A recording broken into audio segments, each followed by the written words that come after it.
اللہ کے رسول کو ناراض نہیں کر سکتی، تم جاتی ہو تو جاؤ۔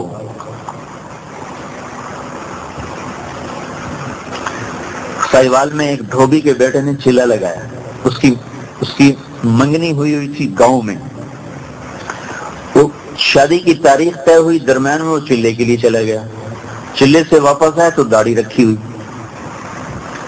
بارات موقع پہ چلی گئی۔ تو ہمارے یہاں دستور ہے جب کہیں ہماری شادی ہو تو ذمہ دار بھی اس میں شریک ہوتے ہیں، تو وہ گاؤں کا جو ذمہ دار وہ بھی وہاں اپنے اس دھوبیوں کے گھر میں بیٹی کی شادی میں شریک۔ اب یہ بارات پہنچی، وہاں ہنگامہ ہو گیا، کہا ہم نے تو جب دیکھا تھا داڑھی نہیں تھی، تب اس کی داڑھی مڑاؤ، ہم تو تب نکاح دیں گے۔ تو وہ سارے بارات والے، ماں کیا، باپ کیا، بھائی کیا، چاچے کا، کوئی گل نہیں پتر ہوں مناچا پیچھے رکھ لیں، ہوں ساری عزت کا سوال ہے۔ وہ کہنے لگا ایک پاسے تہاڈی عزت ہے، ایک پاسے میرے رسول دی عزت ہے، ہوں تو آپ پہ دسو میں کی کروں۔ پر جب آنکھوں پہ پردے پڑ جاتے ہیں تو دل پتھر ہو جاتے ہیں، کیا کروں، کیسے سمجھائیں، کہاں سے الفاظ لائیں جو دل میں اتر جائیں کہ یہ دھوکہ ہے جس میں آپ لوگ چل رہے ہیں، یہ تباہی کی زندگی ہے جس کو آپ نے اختیار کیا ہوا ہے، اس کا انجام ہلاکت ہے۔ ان کا کوئی نہیں، اللہ بڑا غفور الرحیم ہے پتر، اللہ بڑا مہربان ہے، کوئی نہیں۔ اور سارے اس پر چڑھ گئے، انہوں نے کہا یہاں سے گردن اتار دو، داڑھی نہیں کٹ سکتی۔ تو لڑکیوں نے کہا ہم لڑکی نہیں دیتے، انہوں نے کہا نہ دو، میں اللہ کے رسول کو نہیں ناراض کر سکتا، سارے جہان کو آگ لگا سکتا۔ تو یہ سارا منظر ہنگامہ کھڑا کہ اچانک وہ ذمہ دار کھڑا ہوا کہ بھئی اے ساری بارات طور پہ میرے بوئے تھے آ جاوے، ساری بارات میں خود ذمہ دار کا بیٹھا ہوں، دھوبی نو تھی دے ہونا سوکھا کام کوئی نہیں۔ ساری بارات اس نے اپنے ڈیرے پر بلائی، اپنی بچی کا نقد نکاح کر کے ساتھ بھیج دیا۔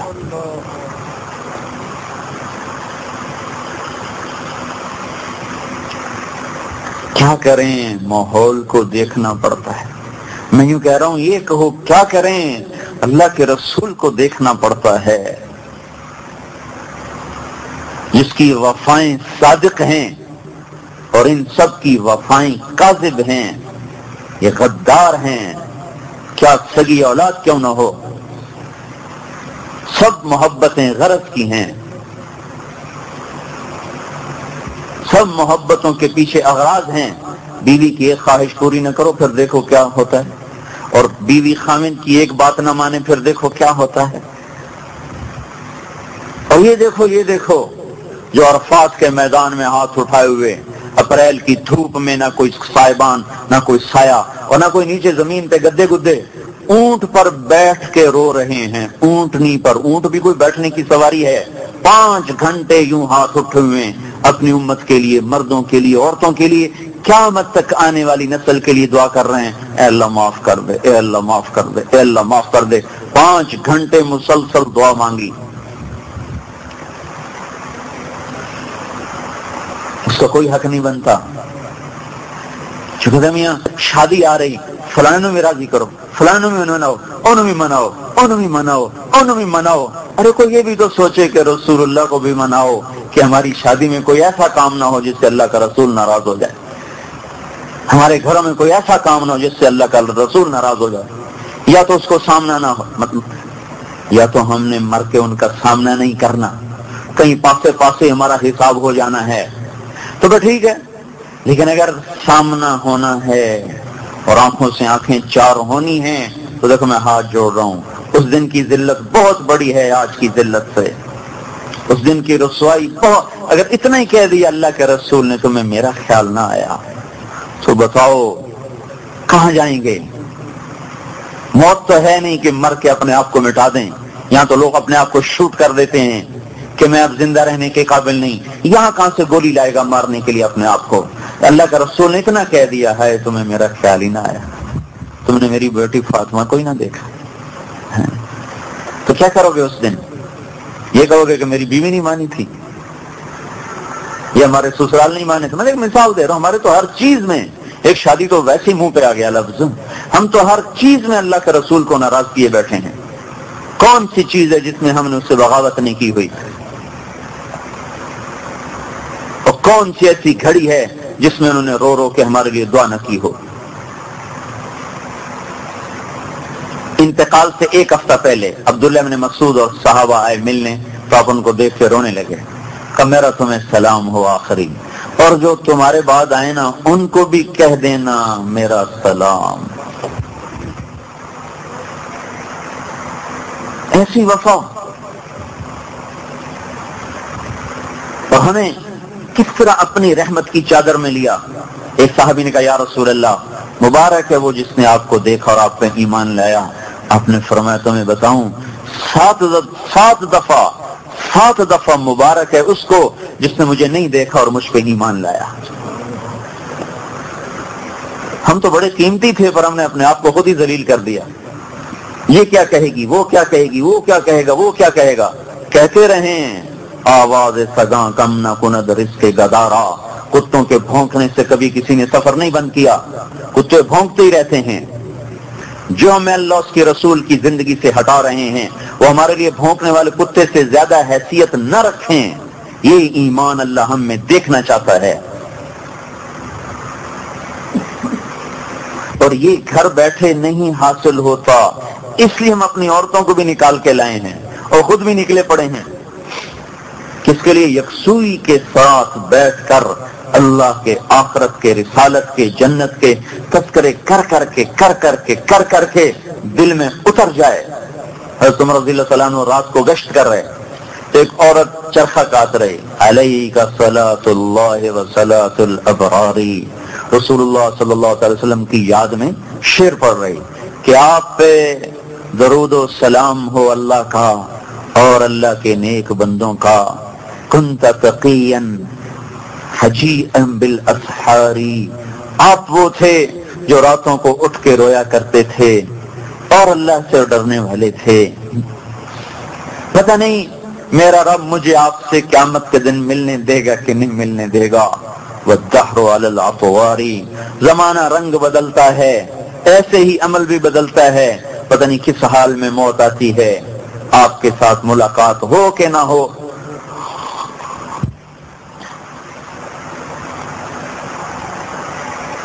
حضرت عمر گر گئے، وہاں گر پڑے.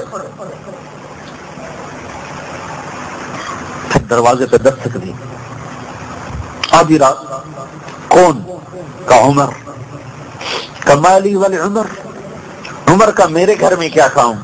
کا دروازہ کھول دے، اللہ کے واسطے دروازہ کھول دے. تو اس نے دروازہ کھولا. کہنے کہ وہ شعر تو سنا دے جو ابھی تو پڑھ رہی تھی. اللہ کے رسول کی محبت میں جو کہہ رہی تھی ابھی تو سنا دے. یہ کیا دل ہیں جو اللہ اس کے رسول کی محبت میں نہ کبھی لرزے، نہ کبھی تڑپے، نہ کبھی کسک. یہ کیا دل ہیں؟ ان پتھروں کو لے کے ہم مر جائیں تو کیا قیمت ہے ہماری؟ سفید کپڑوں پہ تو لوگ دیکھتے ہیں ہاں بڑے میاں صاحب ہیں، یہ کچھ بھی نہیں، اس کے پیچھے پخانہ چھپا ہوا ہے. اللہ یہاں دیکھتا ہے، یہاں کیا ہے، کون ہے؟ وَحُصِّلَ مَا فِي الصُّدُورِ. اور قیامت کے دن دل چیر کے دیکھے گا کس کو دل میں بٹھا کے آیا ہے. یہ بزم دل کس سے سجائی ہے؟ اس میں کون ہے جو اتنے دکھوں میں نہ بھولے ہم اس کی زندگی کو یوں اٹھا کے باہر پھینک دیں تو کبھی غم بھی نہ ہو کہ ہے میں نے کیا کر دیا. تو یہ ہم سیکھنے کی دعوت دے رہے ہیں کہ اللہ کا رسول ایک مکمل زندگی لائے جس کا نام اسلام ہے. اسلام پہ چلنا سیکھا جاتا ہے، بن سیکھے کا سودا نہیں، سیکھنے کا ہے. نماز پڑھی، روزہ رکھا، یہ تو عبادات ہیں. باقی 24 گھنٹے کی زندگی میں بھی کوئی اسلام بتاتا ہے کہ نہیں بتاتا؟ کچھ اخلاق دیتا ہے، کچھ اقدار دیتا ہے، کچھ حدود قائم کرتا ہے، کچھ حلال اور حرام کی حدیں قائم کرتا ہے، کچھ خرچ کرنے کے طریقے بتاتا ہے. یہ تو نہیں کہ صرف حلال کمانا فرض ہے، خرچ کرنے میں بھی پابندیاں لگاتا ہے. کہاں خرچ کرنا ہے کہاں نہیں کرنا، اس پہ بھی پابندیاں لگاتا ہے۔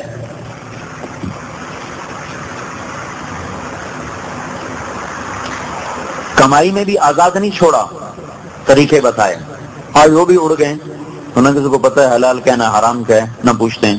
پھر جو حلال کمانے والے ہیں ان کے لیے بھی آگے طریقہ بتایا ہے خرچ کرنے کا، ان میں بھی آزاد نہیں چھوڑا کہ جہاں جو مرضی کھپا دیا لگا دیا، 5 لاکھ 10 لاکھ صرف ٹوائلٹ پہ لگا دیا، اس سے غریب آدمی کا گھر بن سکتا تھا، تو اللہ پوچھے گا نہیں یہ اتنے کیوں خرچ کیے تھے یہاں؟ بھائی ہماری حلال کی کمائی، تو حلال کی کمائی اس طرح ضائع کرنے کی ہے، کوئی سوال جواب نہیں ہونے والا۔ ایک ایک جوڑے پر لاکھوں روپے لگا دیے، کوئی سوال جواب ہونے والا نہیں ہے۔ 10 برس کے بعد حضرت عمر کو بیٹے نے خواب میں دیکھا، پسینہ پسینہ اور یوں ماتھے سے پسینہ پونچھ رہے۔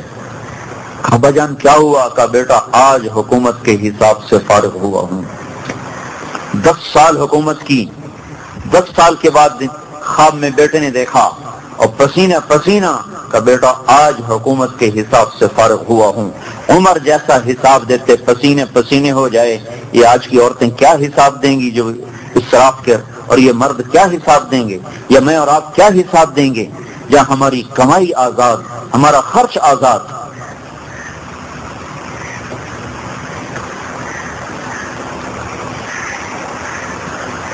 حضرت عائشہ رضی اللہ تعالیٰ نے فرمایا میرے پاس ایک کرتا تھا جس کی قیمت 5 روپے تھی، مدینے میں کسی بچی کی شادی ہوتی تو کرتا مجھ سے مانگ کے لے جاتی، شادی کی رات پہنا دیتی، اگلے دن آ کے واپس کر جاتی۔ اس میں مدینے کی 50 بچیوں کی شادیاں ہو گئیں 5 روپے کے کرتے میں۔ ابھی 5 لاکھ کا جوڑا ایک رات کا بن جاتا ہے جس میں 50 غریب لڑکیوں کی شادی ہو سکتی ہے۔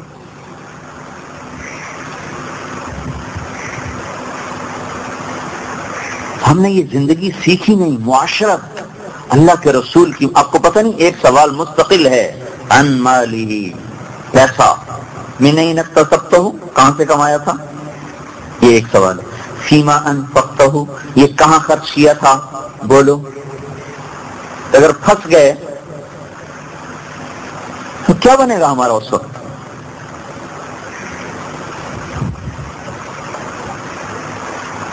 ایک صحابی ہے، یا رسول اللہ میرا نوکر ہے، وہ غلطی کرتا ہے، میں سزا دیتا ہوں، تو اس میں کیا قصہ ہے، کیا حکم ہے؟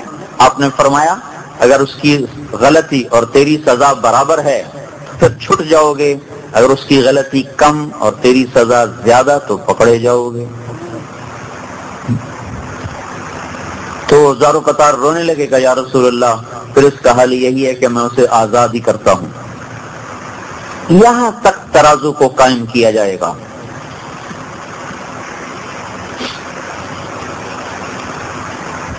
رسول پاک صلی اللہ علیہ وسلم ایک زندگی لائے جس زندگی کا نام اسلام ہے، اور جو ایک ہماری پہچان ہے اور جس کو ہم نے سیکھا نہیں۔ کب سکھایا؟ ماں باپ کو تو فرصت ہی نہیں، کمائیوں پہ چلے جاتے ہیں، بچے اسکول چلے جاتے ہیں، واپس آتے ہیں تو ٹیوشن پہ شروع ہو جاتے ہیں، خود سے فارغ ہوتے ہیں تو ٹی وی کے سامنے بیٹھ جاتے ہیں۔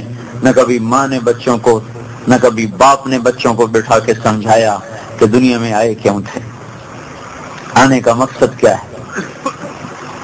لوگ تو ہمیں کہتے ہیں کہ تبلیغ والے بچے چھوڑ کے چلے جاتے ہیں، ان کو ٹائم نہیں دیتے۔ یہ جو گھروں میں رہتے ہیں یہ بچوں کو کتنا ٹائم دیتے ہیں؟ دیانتداری سے بتائیں۔ صرف آئس کریم کھلانے لے جانا، مری پھرانے لے جانا، یہ تو کوئی ٹائم دینا نہیں ہے، یہ تو عیاشی ہے۔ انہوں نے بھی کی، ماں باپ نے بھی کی۔ ٹائم دینے کا کیا مطلب ہے کہ ان کو بتاؤ تم ہو کیا، کس لیے آئے ہو، کیا مقصد ہے۔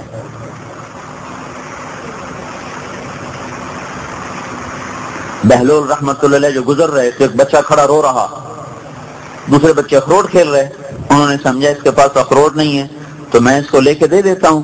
کہنے لگا بیٹا تو رو نہیں، میں تجھے اخروٹ لے کے دیتا ہوں، تو بھی کھیل۔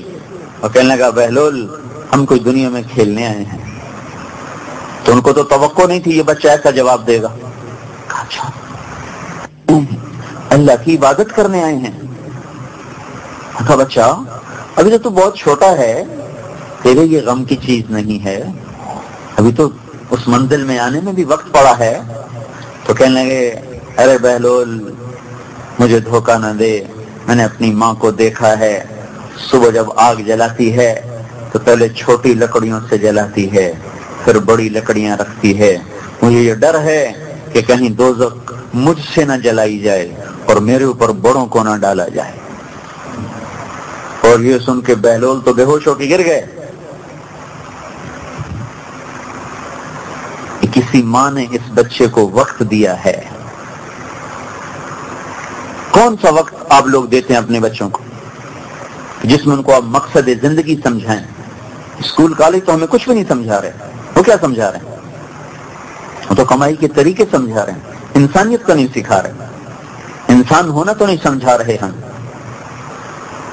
پھر آپ اپنی اولاد کو سکھا بھی رہے ہیں تو خالی ان کو کاروبار سکھا رہے ہیں، ان کو انسان ہونا کب سکھا رہے ہیں؟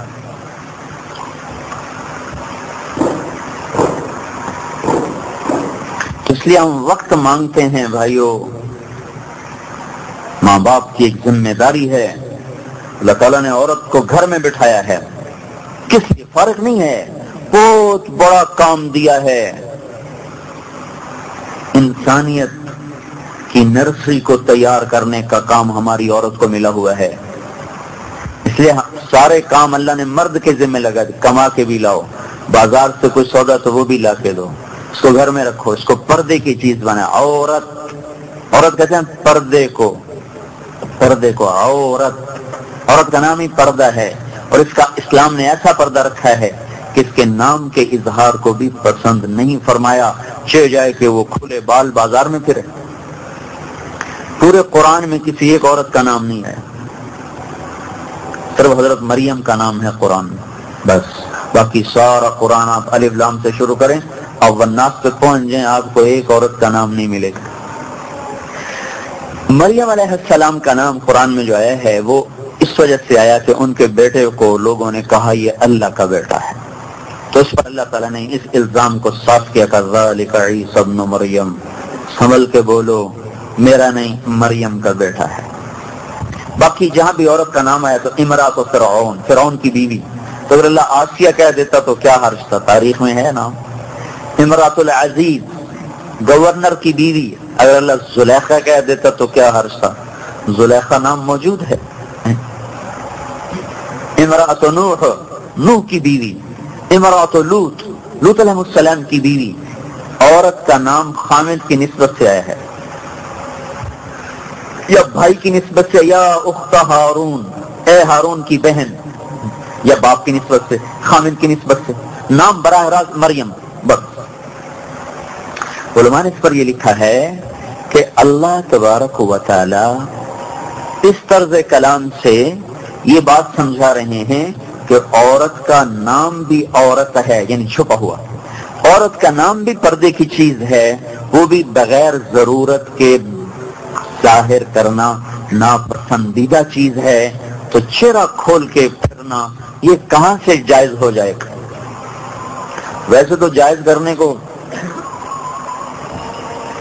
جو مرضی جائز کروا لیں، ہر جگہ سے مفتی مل جائیں گے. لیکن ایک مفتی ہے جو اندر بیٹھا ہوا ہے، تو کبھی کبھی جب بیدار ہوتا ہے تو پورے وجود کو پریشان کر کے رکھ دیتا ہے. پھر ہم اس کو تھپ تھپا کے سلا دیتے، سو جا، تاکہ مجھے دوبارہ وہ اندر سے پریشان نہ کر دے.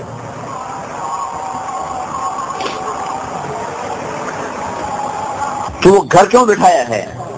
ایک امت کی تعمیر ہے کہ ایسی نسل تیار کرو کہ جو اللہ کا دین اور اللہ کی بتائی ہوئی پسندیدہ زندگی لے کر ساری دنیا میں چل سکیں. تو مرد تو پہلی کمائی میں ہوتے ہیں، تھوڑا وقت ملتا ہے، زیادہ وقت تو میں اپنے کاموں میں مشغول ہو گئی. بچوں کو اسکول اور نرسریوں، فیڈر منہ میں اور اسکول جا رہے، کیا ظلم ہے بھائی، ہمارے زر سے جان چھوٹے. اور وہاں سے آئے تو ٹیوٹر کے حوالے، وہاں سے آئے تو ٹی وی کے حوالے، جو یہود نے بیٹھ کے ہماری ساری نسل خرید لی. ایسا بے حیا معاشرہ ہمیں دے دیا کہ یہاں حیا دار ہونا بے عزتی ہو گیا، برقع کرنا وہاں ایک شرم کی چیز بن گیا، اور کھلے منہ پھرنا ایک شرافت کی چیز بن گیا. یا اللہ کس دیس میں آ گئے جہاں الٹی گنگا بہتی ہے.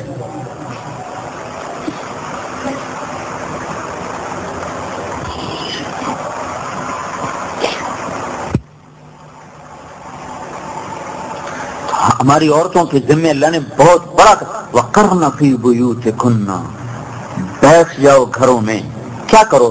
وَاذْكُرْنَ مَا يُتْلَى عَلَيْكُنَّ مِنْ آيَاتِ اللَّهِ وَالْحِكْمَةِ. یہ تمہارا کام ہے کہ اپنے گھروں میں بیٹھ کر اللہ کی کتاب اور اللہ کے رسول کی زندگی اپنی اولاد کو سکھاؤ، آنے والی عورتوں کو سکھاؤ. اور یہی حکمت تھی آپ کی شادیاں زیادہ کرنے کی. کچھ شوق سے نہیں ہے.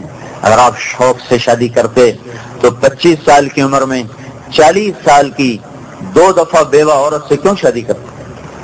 2 دفعہ، بعض 3 دفعہ بھی آتا ہے، 2 دفعہ زیادہ مشہور. 2 شادیاں پہلے ہو چکی، ان سے بھی اولادیں موجود ہیں، اور خود 25 سال کے ایسے خوبصورت جوان کہ جن کو حسان کہتے ہیں کہ تو ایسا بنا جیسے تو نے خود اپنے آپ کو چاہا، ایسا خوبصورت.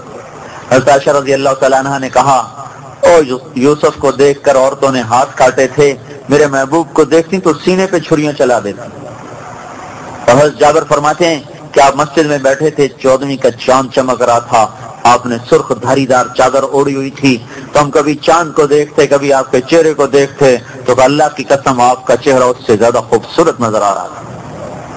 اور عائشہ رضی اللہ تعالیٰ عنہ فرماتی میں گھر میں کپڑا سی رہی تھی، سوئی ہاتھ سے گر گئی، اندھیرا، میں نے تلاش کیا ملی نہیں، اتنے میں آپ اندر تشریف لائے تو آپ کے چہرے کی شعاؤں سے سوئی چمکنے لگی. ایسے حسین کو کوئی کنواری نہیں ملتی تھی. 40 برس کی عورت سے شادی کی، اور جب 50 برس عمر گزر گئی تو تب جا کے ان کا انتقال ہوا.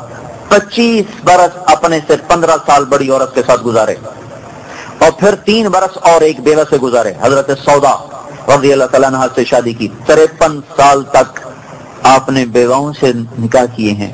اور جب ڈھلوان شروع ہو گئی، بڑھاپا آ گیا اور موت دستک دینے لگی، ایک شادی، دوسری، پھر تیسری، پھر چوتھی، پھر 5ویں، پھر 6ٹھی، پھر 7ویں، پھر 8ویں، پھر 9ویں، 10ویں، 11ویں. یہ کوئی شوقی ہیں؟ بڑھاپے میں بھی کوئی شادیوں کے شوق کرتا ہے؟ یہ ضرورت کی شادیاں تھیں کہ مدینے میں اسلام پھیل گیا، عورتیں بھی آ رہی ہیں، مرد بھی آ رہے ہیں، اور اللہ تعالیٰ کا رسول تو عورتوں کے سامنے نہیں جاتا تھا. تو آپ اپنی عورتوں کو بتاتے تو عورتیں آپ کے گھروں میں 9 حلقے لگے ہوتے تھے.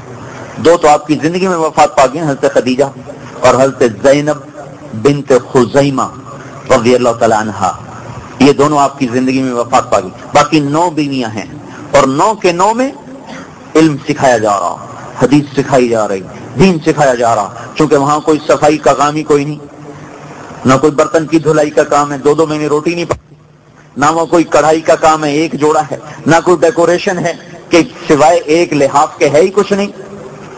حضرت عائشہ رضی اللہ تعالیٰ عنہ کے گھر میں ایک انصاری عورت آئی، دیکھا تو آپ کی رضائی پھٹی ہوئی تھی، رسول اللہ کی رضائی پھٹی ہوئی. وہ گئی اور فوراً جا کر ایک نئی پھولدار رضائی بھیجی کہ یہ میری طرف سے. حضرت عائشہ بڑی خوش ہوئی، عمر بھی چھوٹی تھی. اتنے میں آپ تشریف لے کر عائشہ یہ کیا؟ کہ یا رسول اللہ آپ کی رضائی پھٹی ہوئی دیکھ کر یہ فلاں انصاری بہن نے یہ مجھے ہدیہ کی بھیجا آپ کے لیے.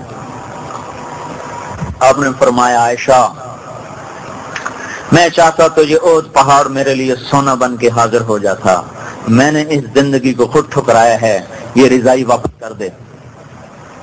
اب حضرت عائشہ رضی اللہ عنہا لاڈلی بھی تھیں، ان کا نہیں یا رسول اللہ مجھے بڑی اچھی لگی ہے، میں کیوں واپس کروں؟ آپ نے کہا عائشہ رسول اللہ اور یہ رضائی ایک گھر میں جمع نہیں ہو سکتے، واپس کروا دی.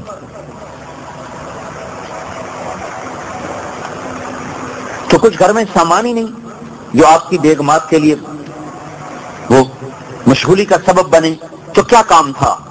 نسل کی تعمیر، نسل کی، انسانیت کی تعمیر. جو آج کی عورت کی اپنی نہیں ہوئی تو اولاد کی کیا کرے؟ تو اس لیے ہم کہتے ہیں بھائی نکلو اور پہلے خود ایمانی زندگی سیکھیں، اس کے حدود سیکھیں، اس کی ترتیب سیکھیں، پھر آ کے اپنی اولاد کو سکھائیں، اپنی بچیوں کو سکھائیں. ہم جانور تو ہے نہیں کہ جنگل میں رہیں، ہم انسان ہیں،